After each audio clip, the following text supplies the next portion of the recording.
নমস্কার। আজকে দৈনন্দিন রাশিফল নিয়ে আলোচনা করব। আজ হচ্ছে 20শে মে 2025 মঙ্গলবার। সারাটা দিন কেমন যাবে তার আগে বলে রাখি, অবশ্যই যারা আমার চ্যানেলের সাথে যুক্ত রয়েছেন অবশ্যই চ্যানেলটা সাবস্ক্রাইব করে নোটিফিকেশন বেলটা অন করে প্রত্যেক সবার আগে আপনি দেখতে পান। ভালো লাগলে অবশ্যই লাইক শেয়ার করবে। মকর রাশি, পারিবারিক জীবন খুশির হবে।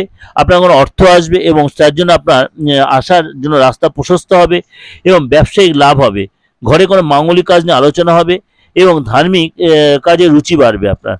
আজকে অফিসে এবং কোনো আপনার প্রফেশনে বসের সাথে অবশ্যই আপনি সহায়তা করবেন, বস আপনার সহায়তা করবে। আপনার রাগ কন্ট্রোল রাখুন এবং আজকে শান্তভাবে আপনি যে কোনো ফয়সালা নিতে হবে। আপনার অফিসে কোনো বাদ বিবাদ থেকে আপনি নিজেকে কন্ট্রোলে রাখুন। বিজনেসে চোখ বন্ধ করে কাউকে ভরসা করতে লস হতে পারে।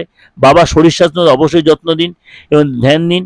আজ শিক্ষাক্ষেত্রে যথেষ্ট পজিটিভ চেঞ্জ আসবে। আজ যারা চাকরি পেশার সাথে জড়িত আছে তারা এই সময় কিন্তু কাজের জায়গায় নতুন করে চিন্তা ভাবনা করার অবসর পাবেন।